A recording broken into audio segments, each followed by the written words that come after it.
퇴근한 남편이 소파에 앉아 리모컨을 만지작거린다.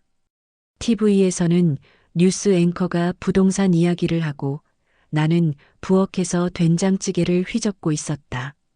팔뚝에 묻은 김치 양념을 닦으며 스스로도 모르게 한숨이 새어나왔다. 이제 이 냄새도 싫어질 때가 됐나 봐. 여보, 저녁 다 됐어? 남편의 목소리가 낮게 흘러왔다. 응, 금방. 밥만 퍼면 돼. 그 대답이 내 입에서 나올 때마다 이상하게도 마음 한쪽이 쓸쓸했다. 같은 대답을 35해 동안 반복했는데 그 말이 이제는 내 존재를 설명하는 전부가 되어버린 것 같았다. 식탁 위에 반찬을 가지런히 놓았다. 깍두기, 시금치, 멸치볶음. 남편은 자리에서 일어나 식탁에 앉았지만 눈은 여전히 TV를 향하고 있었다. 숟가락 부딪히는 소리만 가득 찼다. 오늘도 회사 친구들 만나셨어요? 아니, 그냥 은행 좀. 그의 짧은 대답이 공기처럼 무겁게 내려앉았다. 나는 그저 그래요.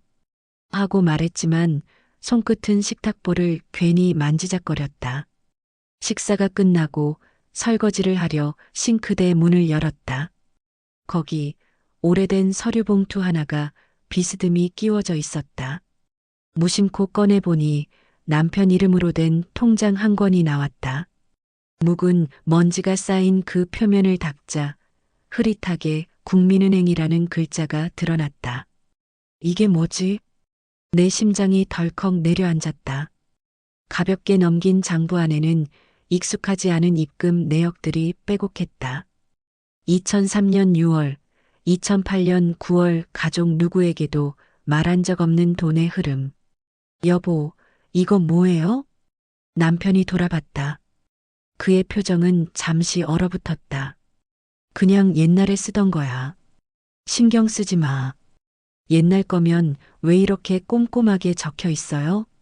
그냥 내가 알아서 할 일이야. 순간 내 목소리가 떨렸다. 당신 일은 나랑 상관없어요? 35년을 같이 살았는데 그게 말이에요? 남편은 아무 말도 하지 않았다. 그의 입술은 꼭 다물렸고 눈빛은 피곤하게 바닥만 바라봤다. 식탁 위에 남은 찌개의 김이 천천히 식어갔다. 그 침묵 속에서 나는 혼잣말처럼 속삭였다. 그럼 나는 뭐였을까? 당신 곁에서 평생을 같이 한 나는. 그날 밤 나는 불 꺼진 거실에 홀로 앉아 있었다. 테이블 위에 통장을 올려두고 불빛에 비춰보았다. 수많은 숫자보다 더 낯선 건 남편의 이름이었다. 그 이름이 그렇게 멀게 느껴진 적은 처음이었다. 밤이 깊었다. 남편은 여느 때처럼 일찍 방으로 들어갔고 나는 거실 불을 끄지 못한 채 앉아 있었다. 탁자 위에는 여전히 그 오래된 통장이 놓여 있었다. 책 표지가 달아 손끝에 가루처럼 묻어났다. 그 안에 적힌 숫자들은 아무 말도 하지 않는데 이상하게도 내 가슴은 요동쳤다. 이 돈은 누구를 위해 모은 걸까? 왜 나는 몰랐을까? 내 안의 목소리가 계속 묻고 있었다. 아침이 되자 남편은 평소처럼 묵묵히 신문을 폈다. 신문 사이로 흘러나오는 커피 향이 낯설게 느껴졌다. 그의 손끝, 종이를 넘기는 모양이 그렇게 멀게 느껴질 줄이야. 어제는 미안했어요. 괜히 물어본 것 같아요. 나는 일부러 가볍게 말했지만 속은 타들어가고 있었다. 그래, 신경 쓰지 마. 남편은 시선을 들지도 않은 채 대답했다. 그 순간 마음이 툭 하고 끊어지는 느낌이었다. 그래, 당신은 늘 그렇게 대답했지. 신경 쓰지 말라. 괜찮다.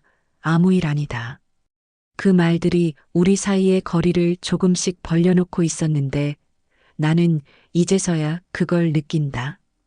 점심 무렵 딸 은지에게 전화가 왔다. 엄마, 왜 그래요? 목소리가 좀 이상해요. 아니야, 괜찮아. 그냥 좀 피곤해서 그래. 아빠랑 또 뭐 있었죠? 무슨 말이야? 엄마 목소리 들으면 다 알아요. 그 말에 나는 잠시 멈췄다. 내 딸이 이렇게 자라있을 줄, 나보다 더 내 마음을 읽을 줄 알았을까?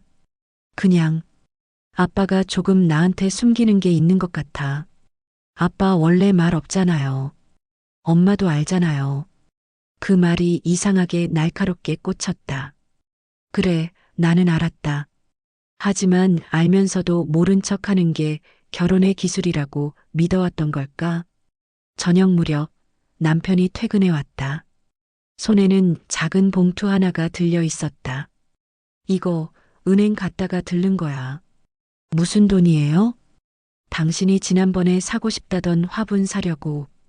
그 말에 나는 잠시 멈췄다. 봉투 안에는 현금 몇만 원이 들어 있었다. 그런데 이상했다. 그 순간에도 내 마음은 따뜻하지 않았다. 이건 미안해서 그런 거겠지. 아니면 나를 달래려는 걸까? 설거지를 하던 중 싱크대 위에 놓인 그 통장이 다시 눈에 들어왔다. 그 표지의 색이 마치 나를 비웃는 듯 희미하게 빛났다. 당신이 나한테 솔직해질 수 없는 이유가 뭘까? 혹시 나 때문일까? 혼잣말이 물에 섞여 사라졌다. 손끝이 물에 잠기며 시려왔다. 그날 밤 남편은 방에 불을 끄고 누웠다. 나는 조심스럽게 방문 앞에서 멈췄다. 문틈 사이로 들려오는 그의 숨소리가 낯설게 느껴졌다.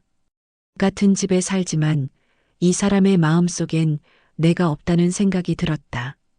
언제부터 이렇게 된 걸까? 내가 너무 익숙해져서 당신의 마음이 식은 걸 눈치채지 못한 걸까?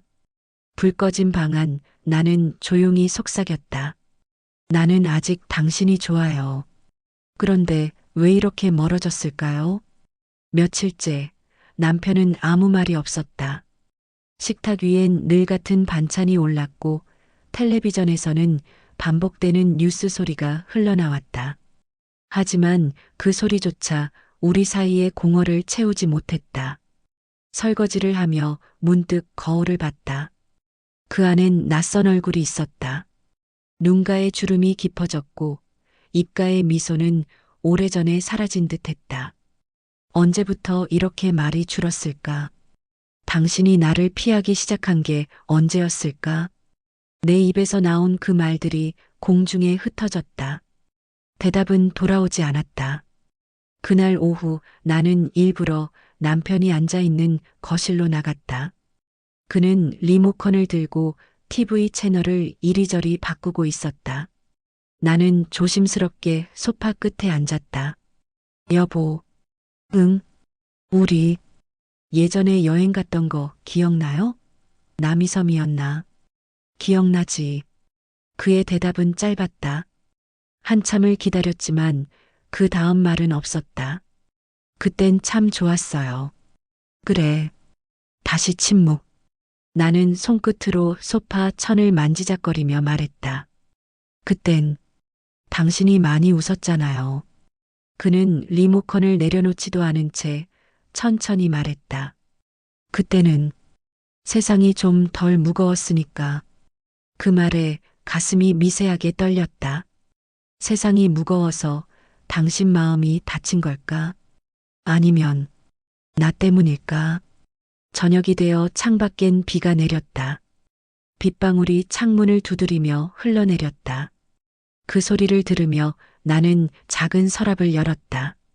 그 안엔 오래된 손수건과 결혼 반지가 있었다. 반지는 내 손가락보다 훨씬 작아져 있었다. 손가락이 굵어진 걸까? 아니면 반지가 작아진 걸까? 시간이 우리를 조금씩 좁혀놓은 걸까? 눈물이 손끝을 타고 흘러내렸다.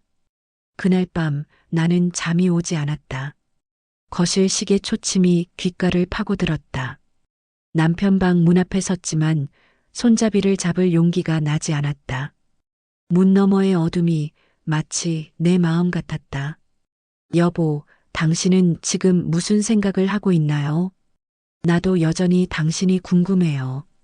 속삭이듯 중얼거린 그 말은 벽에 부딪혀 돌아왔다. 벽은 너무 두껍고 공기는 너무 차가웠다.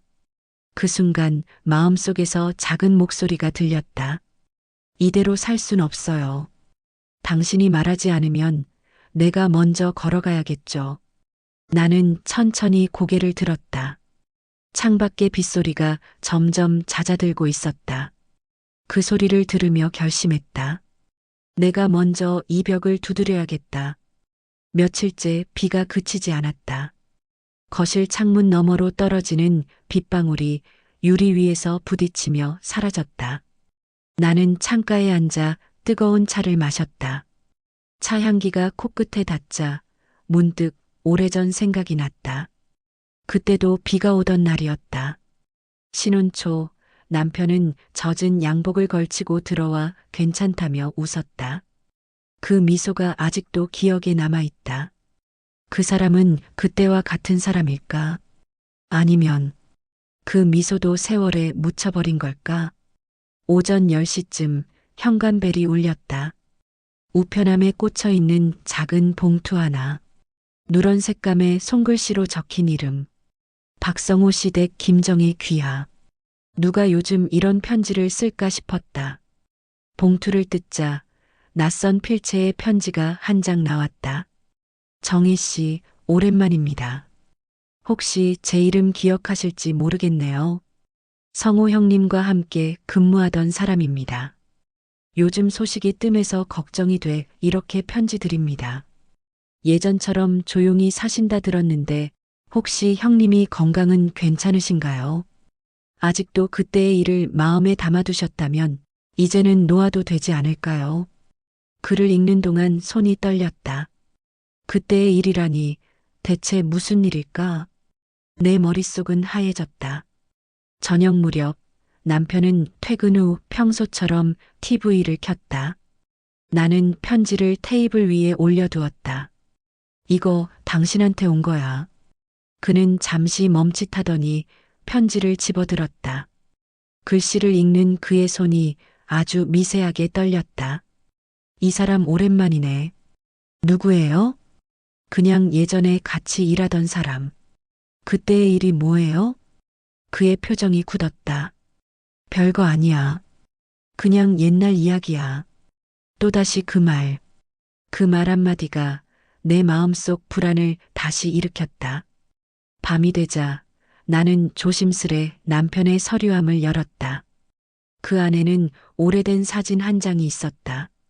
젊은 시절의 남편, 낡은 공장 앞에서 한 남자와 어깨동무를 하고 있었다.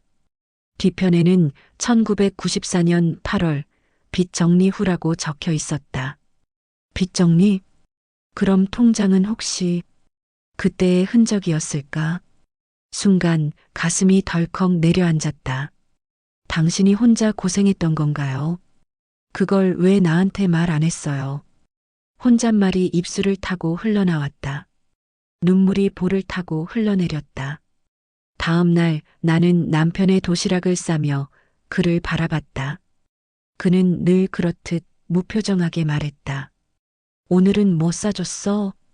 김치볶음, 계란말이. 맛있겠다. 그 짧은 말 속에 무언가 달라진 기류가 느껴졌다. 그는 내 눈을 피하지 않았다. 짧은 순간이었지만 그 안에 오래된 미안함이 담겨 있었다. 나는 아무 말도 하지 않았다. 그 대신 조용히 도시락을 건넸다. 그의 손이 내 손등을 스쳤다. 그 따뜻한 온기가 너무 낯설었다. 그날 밤 나는 편지를 다시 펼쳐보았다. 그리고 작은 목소리로 혼잣말했다.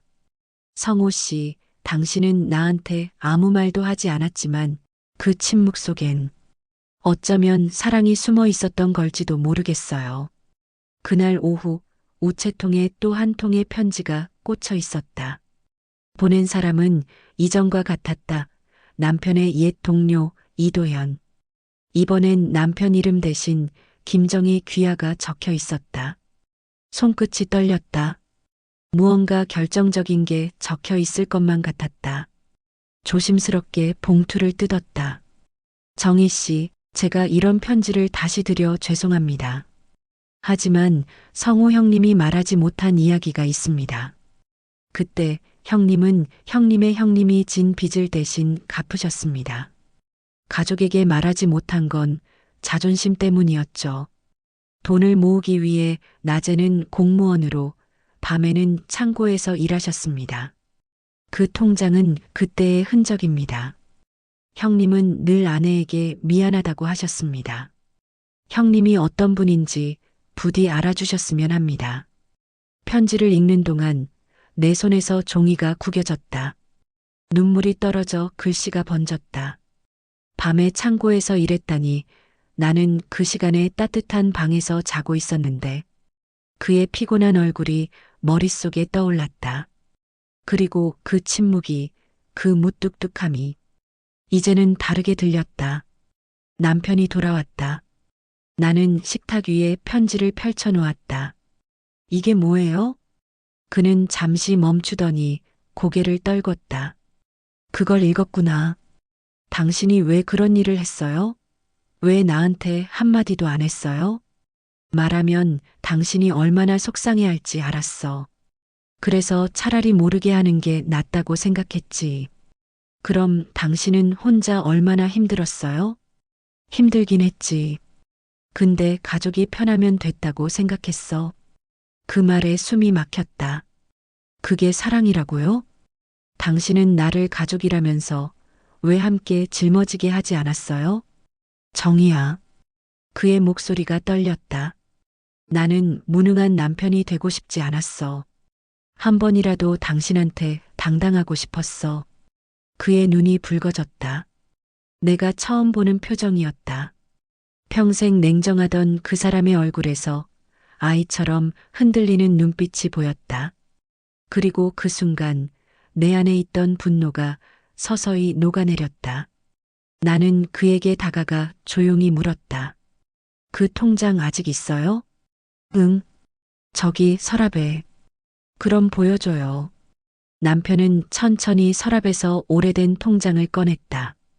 표지가 달아 있었고 모서리가 찢어져 있었다.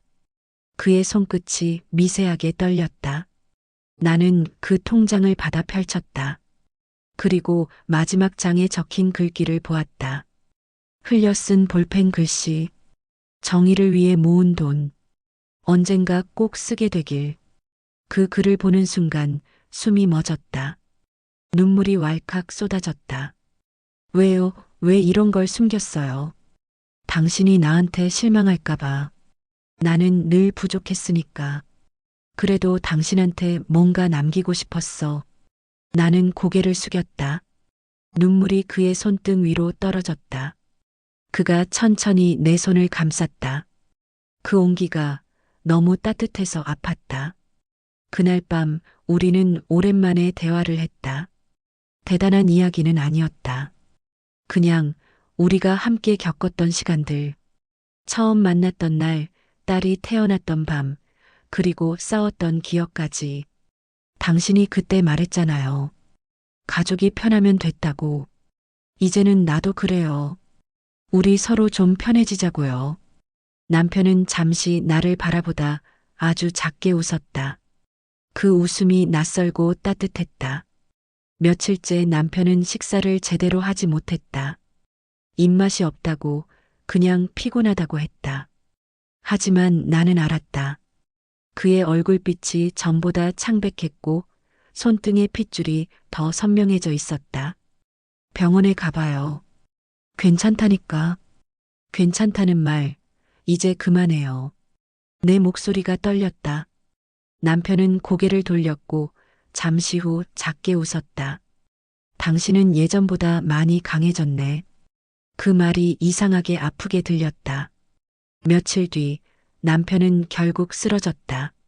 저녁밥을 차리던 중 들려온 둔탁한 소리. 그가 거실 바닥에 쓰러져 있었다. 내 손에 들려있던 국자가 바닥에 떨어지며 탁 소리를 냈다.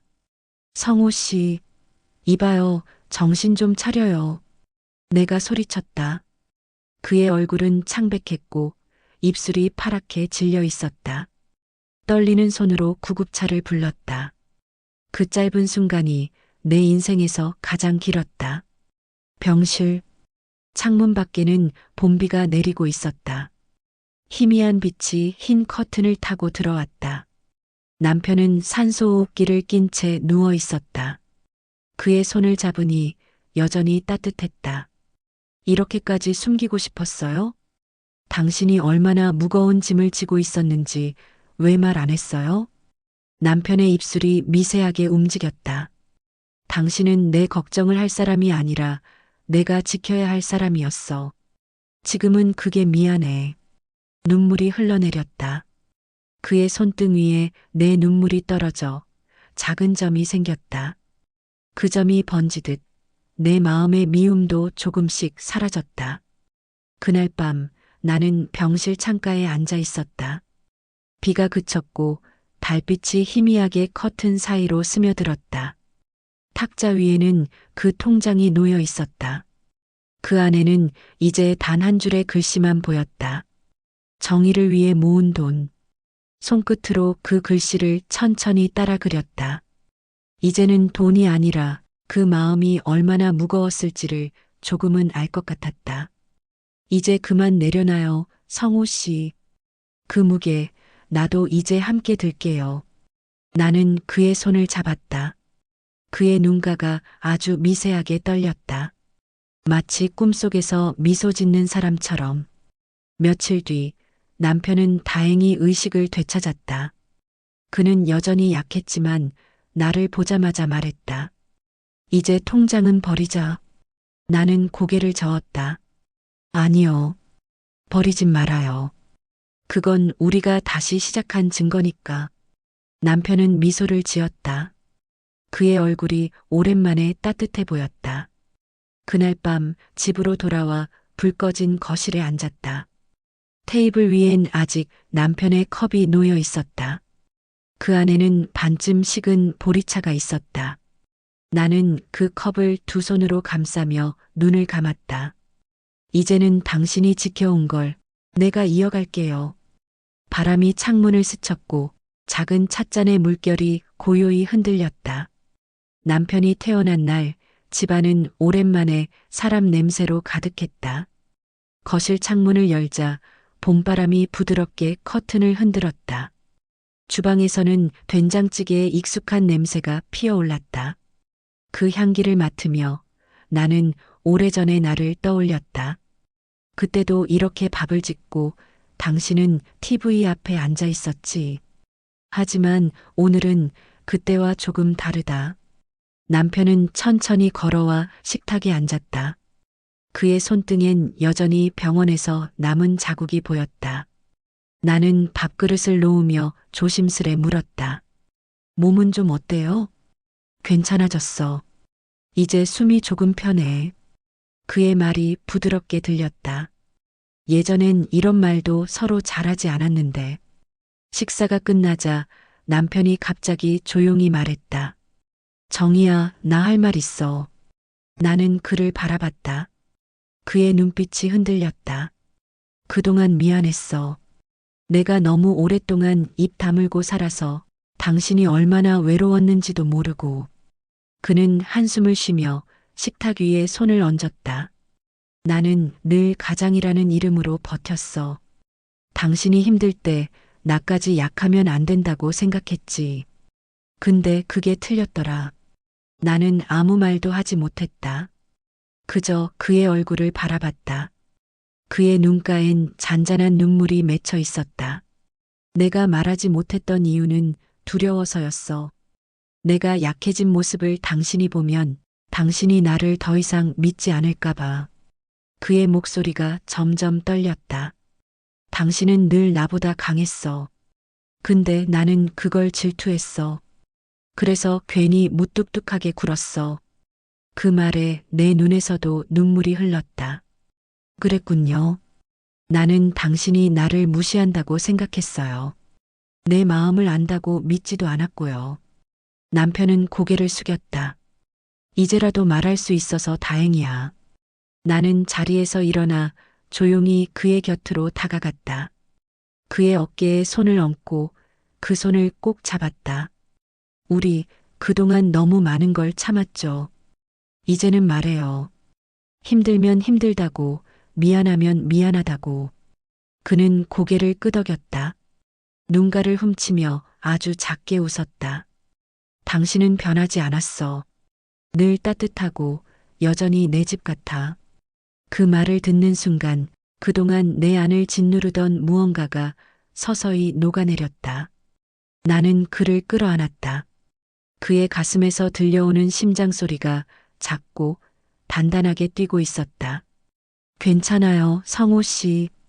이제는 우리 같이 울어도 괜찮아요. 그날 밤 두 사람은 오랜만에 같은 방에서 잠들었다. 불 꺼진 방 안 서로의 숨결이 들렸다. 남편은 잠결에 내 손을 꼭 잡았다.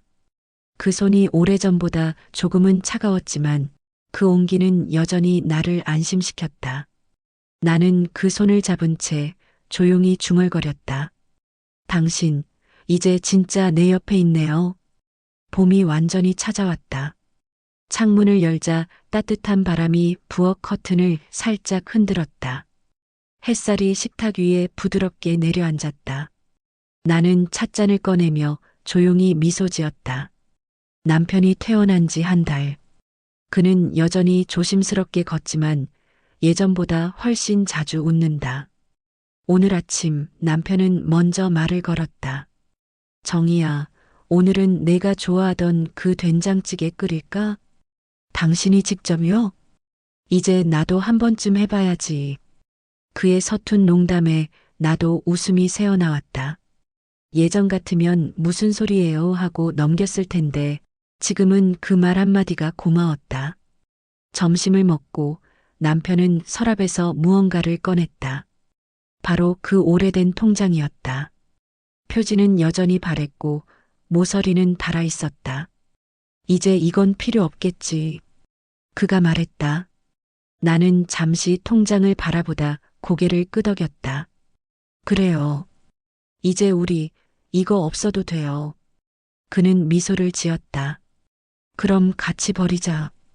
우리는 마당으로 나갔다. 벚꽃잎이 바람에 흩날리고 있었다. 남편이 라이터 불을 켰다. 통장은 천천히 불꽃 속으로 스며들었다. 하얀 재가 바람에 실려 흩날릴 때 내 마음 한켠도 함께 놓여졌다. 고마워요, 성호 씨.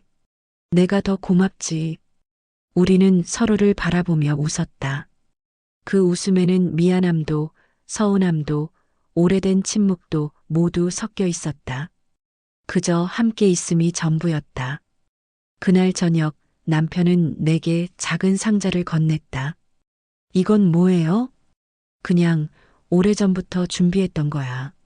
상자 안에는 작은 손목시계가 있었다. 안쪽에는 함께한 시간, 앞으로의 시간이라는 문구가 새겨져 있었다. 이게 언제부터 있었어요? 10년 전쯤 샀는데 그때는 줄 게 없어서 못 줬어. 나는 그 시계를 손목에 찼다. 햇살 아래서 은은히 반짝였다. 이제 매일 이 시간으로 살아요. 당신이랑 나 같은 시계 맞추고. 남편은 고개를 끄덕였다. 밤이 되자 거실 조명이 부드럽게 켜졌다. 남편은 소파에 앉아 신문을 펼쳤고 나는 옆에서 뜨거운 차를 마셨다.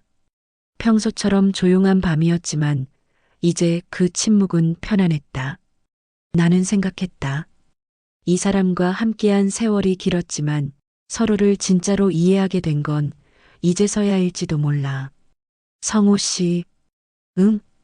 우리 이제는 그만 참으면서 살아요. 그래. 이제는 그냥 같이 살아가요. 그는 웃었다. 그 미소가 오래도록 내 마음에 남았다. 다음 날 아침 나는 거실 창문을 열었다. 햇살이 눈부셨다. 남편이 내 옆으로 다가와 말했다. 이제 봄이네. 나는 고개를 끄덕였다. 그래요. 이제야 진짜 봄이 온 것 같네요. 그 말과 함께 내 안에도 오래된 겨울이 천천히 녹아내리고 있었다.